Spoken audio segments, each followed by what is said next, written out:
Hello, good afternoon everyone. So this is another lecture video po sa ating Math 052 and this is another part po ng ating review before we proceeding to another topics here in Math 052. So for today, we will be discussing the integral calculus. So here in integral calculus, it is a branch of calculus where we study integrals and their properties. So basically, it's all about integration and different integration formulas and techniques na ginagamit natin to perform the process called integration. So today we will review yung mga na-discuss from your previous semesters, particularly sa Math 076 or yung integral calculus or calculus 2. So we have basic integration formulas. So we have here number 1. So ito ay parang constant rule. Pag mayroon tayong constant, kagaya ng A, okay, ilalabas lang natin sa integration symbol. So magiging A integral of du and it will be equal to A u plus C. So don't forget this plus C. So mahalaga yan yung plus C sa ating integration. Next, we have number 2, integration of it or integral of u raised to n du. Or equal po ito after integration sa u raised to n, dagdagan lang natin ng isa over n plus 1 plus C. Number 3, we have e raised to u du is equal to e raised to u plus c. So basically, parang wala naman pong nagbago. But here in number 3, nagle-let u din po tayo dito. And then next, we have number 4. So parang number 3 lang po itong integral of a raised to u du. But the difference is, ito po kasing a is a constant. But take note, meron po tayo dito conditions. Si a daw po ay dapat mas malaki kay 1. Bakit? Kasi kung napapansin po natin dito sa ating denominator, we have the ln a. Sabi dyan, hindi equal sa 1. Kumbaga, greater than or equal 1. Okay? So take note that A should be equal or greater than 1 palagi when it comes to this formula. So now let's proceed to our examples. For number 1, we have integral of quantity 7x cubed plus 4x squared dx. So pwede natin i-rewrite po muna itong ating integral into two separate integration po. So we have 4x squared dx. Okay, so sineparate lang po natin with addition operation. Kumbaga may plus sign lang po sa gitna. Ito lang po yun. Next, we perform our integration. We used our basic integration formulas. So dito sa ating first term, ito po ay magagamitan natin ng constant rule, yung number 1 po. So ilalabas lang natin si 7, we have x cubed dx. And then ilalabas lang natin si 4 dun sa may next integration natin. Then simply rewrite the remaining integrals. Next, we perform yung another integration formula wherein yung x cubed po na ito magiging x raised to n plus 1 over n plus 1 sa denominator. So i-perform lang po natin, we have x raised to 4 dahil 3 plus 1 over n plus 1 or 3 plus 1 or 4 plus 4. Then gamitan din po natin ng same integration formula itong second integral natin wherein ito po ay equal sa x cube over 3. Then wag nating kalimutan yung plus c. Now we will simplify our value. We have 7 over 4 x raised to 4 plus 4 thirds x raised to 3 plus c. So ito po yung ating value. Ito po yung ating sagot for number 1. For number 2, we have integral of dx over x cube. So kung mapapansin po natin sa ating given, example number 2, wala po tayong direct basic integration formulas. So pag ganito po ang nakikita natin na example, we could just simply rewrite our integral.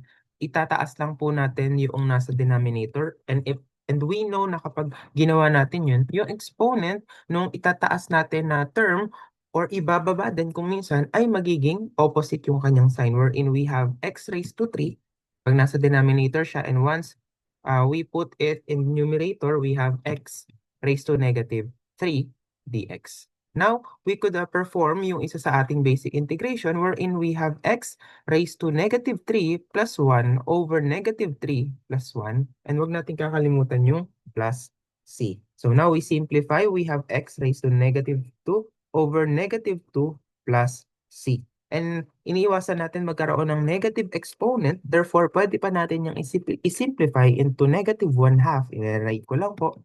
Wait lang. Negative 1 over 2 x raised to 2 or x squared plus c. So now we simplified our answer. Therefore, we have negative 1 over 2 x squared plus c as our answer for example number 2. So for example number 3, mapapansin natin meron na po tayo diyang exponential function. Okay, so we have e. Then now we have the integral of 5 e raised to 5x dx. Okay, so we have 5 as a function. And next, we have the e raised to 5x. So siguro baka maisip ng iba pag ganito na-encounter dahil dalawang function na pinag-multiply, baka maisip agad nila na IBP, isa sa mga integration techniques natin. But sometimes, we could just simply use let u is equal to, pipili ka lang po dyan. But most of the time, ang kinukuha nating let u pag may presence po ng exponential function or yung e natin, ay yung exponent lang niya ang inilelet u natin. Well, in this case, we have u is equal to 5x and then we get its derivative. Now we have 5 dx. Kung napapansin natin, ito po ang ating nilet u. Ano? So most of the time, ang titingnan na natin after mag-let u is yung natitira po na ating mga value. So in this case, we have 5 dx na parang remaining sa ating integrand. Anong gagawin natin? Make sure na yung natitira po na ito sa integrand natin is kamukha po noong du nung nilet u natin kanina. Well, in this case, we have 5 dx na natira and kamukhang kamukha po siya nung ating du. So pwede natin gawin is palitan natin yung ating values. Yung e natin raised to 5x, palitan po natin ng u. And then yung 5 dx na yan, palitan natin ng du. So, eto po, yan, meron tayong basic integration formula na e raised to u plus c. Okay, so now we will just substitute the value of u, which is 5x. So, e raised to 5x plus c. So now we have our answer for number 3, e raised to 5x plus c.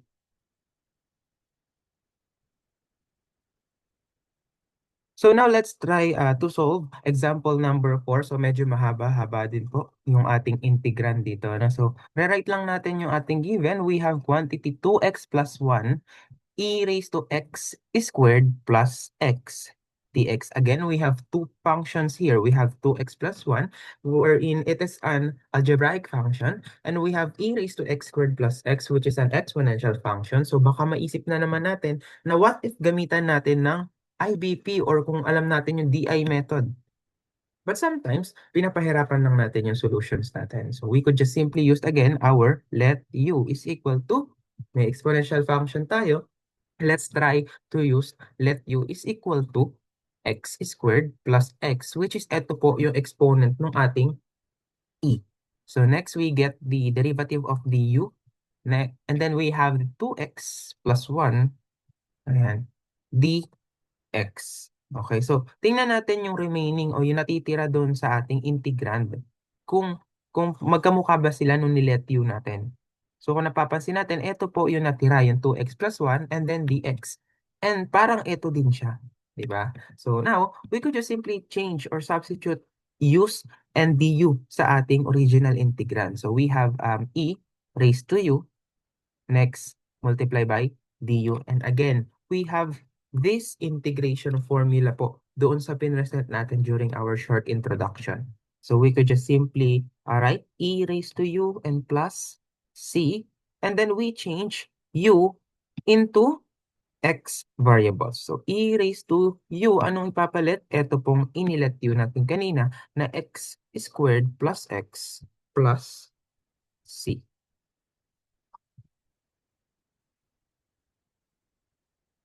For our number 5, we have integral of e raised to 5x quantity e raised to 2x over 7 plus 3 over e raised to 3x dx. So as you can see, maraming variables or maraming terms or medyo makalat or maraming nakalagay sa ating integrand. So, pag ganito po ang ating given, pwede nyo namang gamitan ng simplification. Pwede nating i-simplify yung buong integrand. Wala pong problema.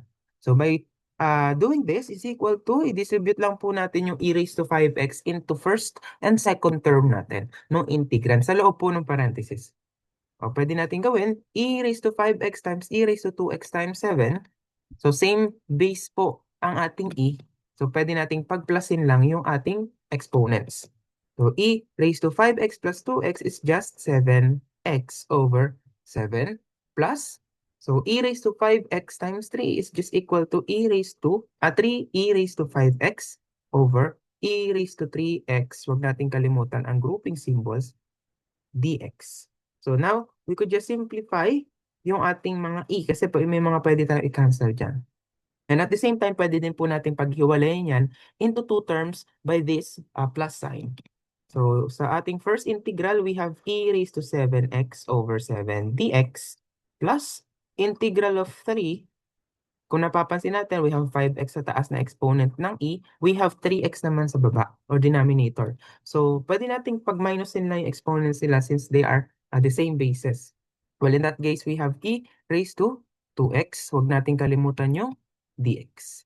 So now we perform our integration. We use the constant rule sa number 1 formula natin kanina. Ilalabas po natin si 1 over 7. Take note, hindi po ilalabas ay 7, ilalabas ay 1 over 7. And then we have e raised to 7x dx plus yung constant na 3, ilabas din po natin. We have e raised to 2x dx. So now, we used our let u since pwede natin gamitin yun. Kagaya ng mga ginagawa natin from previous examples. We have we have u raised to 7x. Du is equal to 7 dx. Let's try to use let v naman po is equal to 2x. Then we get the derivative of v. dv is equal to 2 dx. So let's try to focus sa ating first term dito po. Ano? After we let u, yung 7x, ang natira na lang po sa integrand natin ay dx. But our du is may 7 po dito. So anong gagawin natin? Para maging kamukha sila, i-divide natin both sides yung ating equation para yung dx natin is maging du over 7. Okay? And then next, mapapansin naman natin sa second term, wala pong 2 nakasama itong dx natin. So anong gagawin? Gayahin natin ginawa sa kanina, but this time we divide both sides of the equation by 2. Okay, so we have dx is equal to dv over 2. So ngayon pwede na tayo mag-substitute ng ating value sa original integrands natin. Is equal to 1 over 7 integral of e raised to u du over 7. Huwag po natin kakalimutan na may 7 po sa ilalim yan. 1 plus 3 integral of e raised to 2x. Huwag natin kakalimutan yung 2 ng du sa baba. Sorry. Palitan natin to ng v. Sorry. V. We have dv over 2. Ayan. And then, since ito ay 1 over 7 and ito ay 1 over 2 o 1 half, ilalabas natin yan as constant. We have 1 over 7 na ito po times yung 1 over 7 na ilalabas nyo. We have 1 over 49 once you multiply them po. Next, idiretso na natin sa integration. Integral of e raised to u is just e raised to u plus. So we have 3 here and maglalabas tayo ng constant na 1 half dito. We will have 3 over 2. And then we have e raised to v or e raised to v, ayan, plus c. Huwag po natin kalimutan yan. Next, ibalik natin yung ating values o yung ating function in terms of x. So we have 1 over 49 and yung u palitan natin ng in terms of x or raised to 7x plus 3 over 2 e raised to v o yung v natin ay 2x. Then wag kalimutan yung plus c. So now we have our value or our answer here in example number 5. 1 over 49 e raised to 7x plus 3 over 2 e raised to 2x plus c.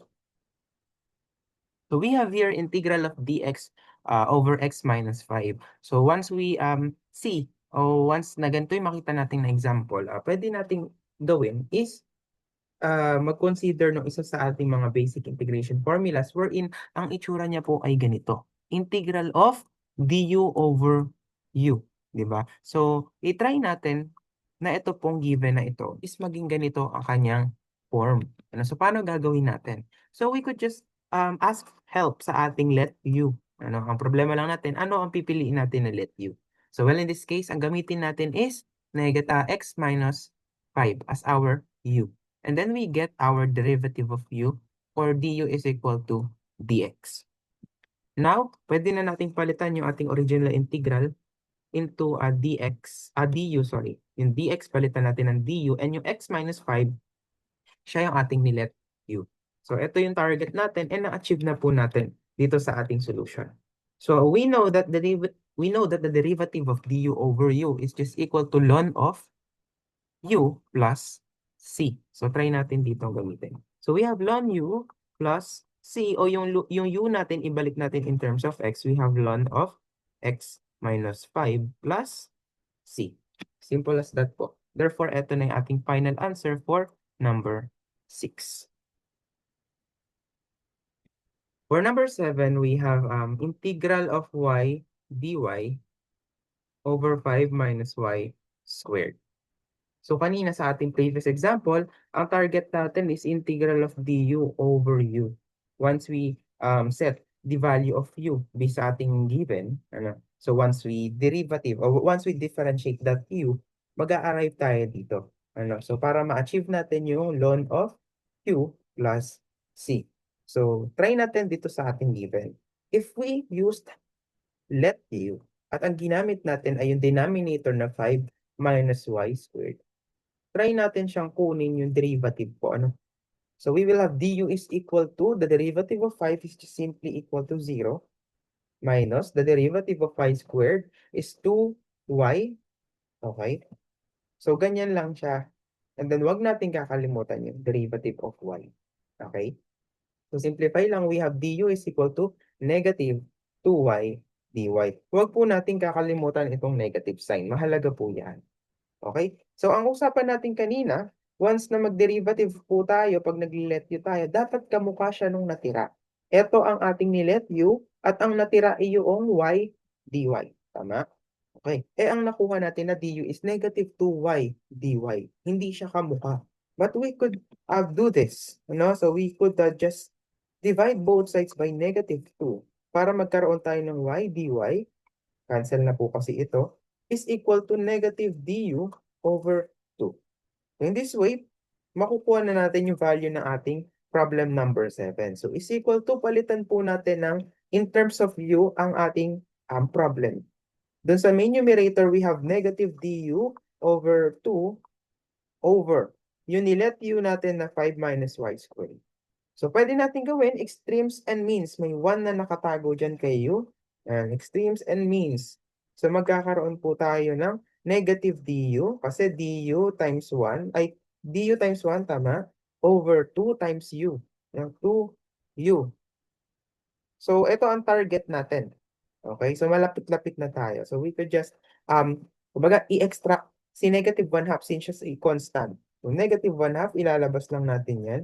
And then may matitira sa atin sa loob na du or integral of du over u is equal to negative 1/2 ln of u plus c. And then kung ibabalik natin sa in terms of x ang ating given, we will have negative 1/2 ln of 5 minus y squared plus c. So now we have our answer in number 7. So we have here integral of x cubed minus 3x squared plus 4x minus 9 over x squared plus 3 dx. So here, usually ginagawa natin nagle-let u. Same with the previous examples. Kaya lang kung napapansin natin, di ba, pag nagle-let u tayo, dapat yung derivative na ni-let u natin is same dun sa natira sa ating integrand. Kung gagawin kasi natin yung let u x squared is plus 3, for example, hindi naman mag-a-arrive dun sa nasa numerator and sa dx niya. So pag ganun ang case, pwede tayong gumamit ng ibang way, ng ibang technique para at least ma-simplify siguro yung ating integrand. And by that, baka mag-iba yung form niya magkaroon tayo ng ibang way to solve the problem. So by saying that, um, and by that, pwede tayong gumamit po ng long division. Actually, meron pa yung isa eh, yung synthetic division. Kaya lang, the problem in synthetic division, dapat first degree lang yung ating function sa baba dito sa denominator. Kaya lang kasi naka-squared siya. So, hindi natin pwedeng gamitin. So, proceed tayo sa ating long division. So, paano ba tayo mag-long division ng polynomial? So, I think na-discuss naman na to during your first year, even sa inyong review sa basic math from the previous meetings. So, rewrite lang natin yung ating numerator, yung ating dividend. Okay, plus 4x minus 9. Huwag nyo na isama yung dx. Okay, so x cube divided by x squared is equal to x. Balik tayo dito, multiply natin each. So, we have x cube plus 3x. Then, huwag kalimutan yung minus sign. So, we have at x cube minus x cube is just simply equal to 0. Next, we have negative 3x squared minus 3x. Hindi po siya pwedeng pagsamahin. Sir, bakit? Kasi magkaiba po sila ng exponent. So, ano ang gagawin natin? We could just simply rewrite our terms na magkatabi lang. Okay? Next, pwede tayo mag-bring down ng next value. We have plus 4x galing doon sa original integrand. And then, simplify lang natin, we have 3x squared or negative 3x squared minus or plus x. Dahil pag pinagsama yan ay positive x. Okay? So, galing dito, dyan tayo magdi-divide ulit. So, negative 3x squared divided by x squared is equal to plus 3. Sorry, negative 3. And then, balik tayo sa multiplication. Negative 3 times x squared is negative 3x squared. Negative 3 times positive 2, negative 9 po siya. Okay? Minus, we have 3x squared plus, kasi minus and negative yan. So, 0 na po yan. Also, we have x minus negative 9 or x plus 9. And then, wag natin kakalimutan itong negative 9. Okay? Kung mapapansin natin, ito masisimplify din natin into x plus 0 or just simply equal to 0. Okay, now we have our product with its quotient dito sa ating example number 8, which is x minus 3 plus x over x plus 3. So, ano nang gagawin natin? So, we just substitute yung nakuha nating quotient and remainder dun sa ating polynomial. So, rewrite lang natin, we have x minus 3 plus x over x squared plus 3 dx. So, ngayon, meron tayong minus sign and plus sign. So, paghihiwa-hiwalayin lang natin yung ating integrand. Tingnan natin kung meron tayong kailangan pang i-consider sa ating solution. So, we have x dx minus 3 dx. Dinidistribute ko lang po yung ating dx sa kada terms natin. So, plus integral of x dx over x squared plus 3. So, as you can see, lahat ng ating terms sa integration ay pwedeng gamitan ang basic integration formulas. So, dito sa una, yan ay x squared over 2 minus 3x plus integral of x dx over x squared plus 3. So, ano ang gagawin natin doon sa ating lower portion ng ating integral? So, ang gagawin natin dyan is magle-let u tayo x squared plus 3 or du is equal to 2x dx. So, yung nating numerator dito sa ating integral ay x lang. Divide natin both sides ng 2. We have x dx is equal to du over 2 is equal to 1/2 x squared minus 3x plus yung x dx is du over 2 na po siya over u. So, negative 1/2 x squared minus 3x plus yung 1/2 na constant and du over u, ang sabi natin kanina, yaan ay si ln of u plus c. Huwag nyo kalimutan ang plus c. So, 1/2 x squared minus 3x plus 1/2 ln of, ano ang u natin? We have x squared plus 3 plus c. So now we have our answer here in example number 8.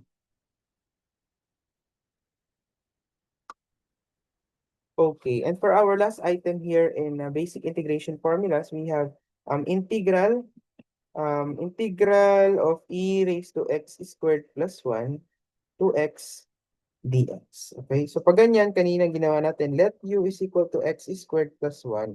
So ang target natin dito, pag mayroong e, yung numerator niya ang ma-differentiate or ma-integrate. So 2x dx. So same na naman po dito sa ating remaining function sa ating integral sign. So, wala na tayong i-divide na 2 or ano mang value. So i-substitute lang natin siya directly. So is equal to e raised to u.